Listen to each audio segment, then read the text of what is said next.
Hello everyone and welcome to the channel. It's Irad. I am finally back in Taiwan. I made it. I survived the Iranian strike against Israel. I survived the typhoon that's hitting Taiwan at the moment I'm making this video.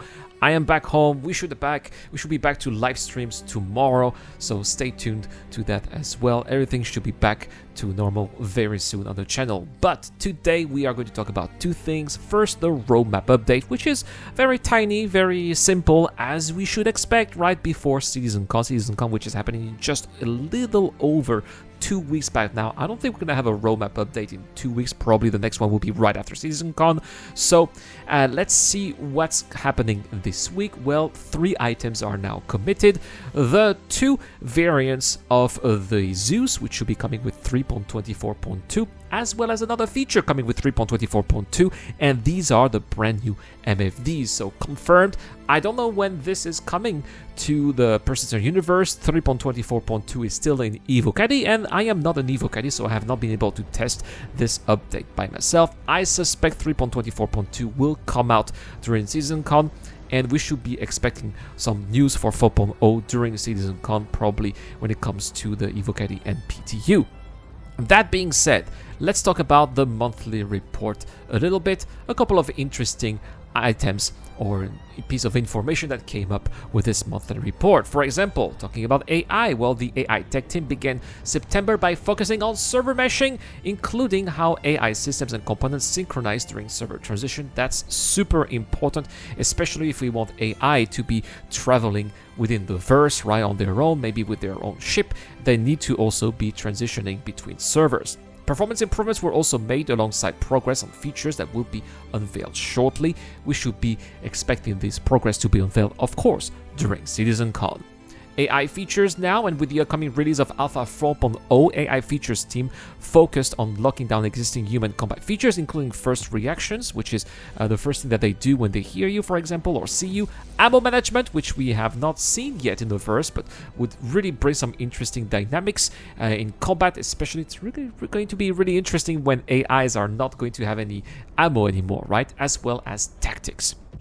When it comes to animations here, additional work was done on the Copian and other creatures, probably the Space Cow. All right. When it comes to characters now, the character art team progressed with the utility and specialist armors, new heads for the character customizer that we should be seeing with 3.24.2 and 4.0, as well as tasks for the Intergalactic Aerospace event. The AI concept art team also continued exploring fauna, so we should expect new concept art for future animals. Maybe we'll see them during Citizencon. They also worked on ships too, and the vehicle content team moved several vehicles to their final phases. We should expect those ships to be straight to flyable during Citizencon or the Intergalactic Aerospace Expo, but these ships also include the RSI Polaris as well as several unannounced ships. The team also prepared to kick off another series of vehicles. No word as of what kind of vehicles these are. Again, we should be expecting to see more of that during Citizencon. Talking about core gameplay now, September saw further work on jump points, including improvements to tunnel wall forces, as well as the failure behavior.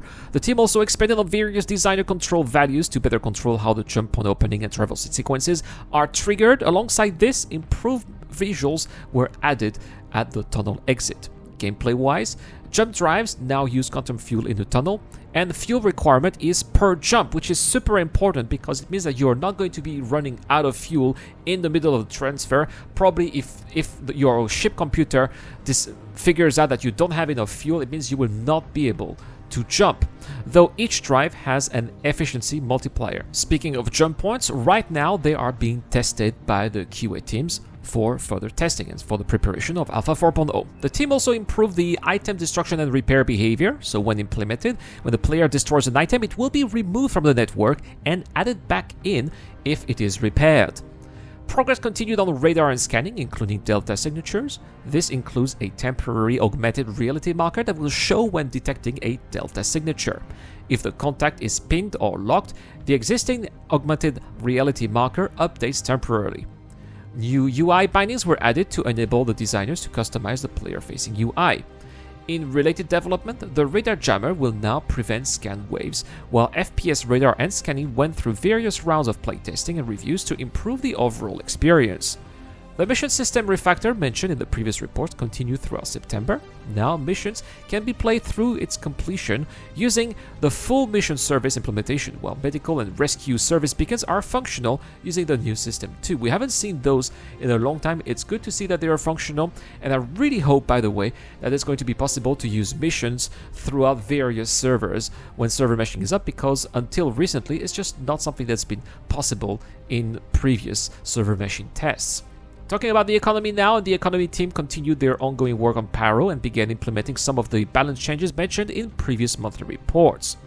Mission design also continued working on location and repair missions, moving some of these missions into a handyman archetype. Work also began on improved new player experiences that accommodate more fundamental game mechanics, for example, teaching players about item banks, freight elevators, and the respawn flow, component repair gameplay, master modes, and more.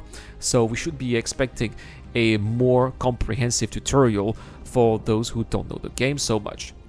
The narrative team continued their support for Alpha 4.0's upcoming missions. They also provided text for a really exciting upcoming mission. Probably that's going to be an upcoming Dynamite event, I suppose. Online technology now. The online services team began September working on features for Alpha 4.0, including the updated mission and marker systems.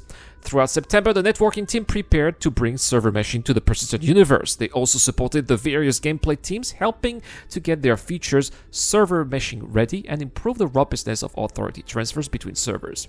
The UI team focused on multiple screens for the Paro system, while continuing close collaborations with core gameplay pillars on jump points and the resource network. So that's pretty much it for the monthly report. As expected, the monthly report does not tell us much about the progress for Star Citizen. Usually CIG at this time of the year always hold everything back for Citizencon, which of course we will be extensively covering on the channel. More information on what I will be doing for Citizencon coming up later this week. That's all for this video. Thank you so much for watching. I wouldn't be able to make all of that content without my Patreon and YouTube members, including Dr. Fabin, Zero Kershadow, Fidel, Ducky to the Shadow Rise and Kilo. If you too want to support the channel, any help is much appreciated. You'll find the links in the description down below. I will see you guys tomorrow for more content on the channel. Take care everyone. Have a great day. Cheers.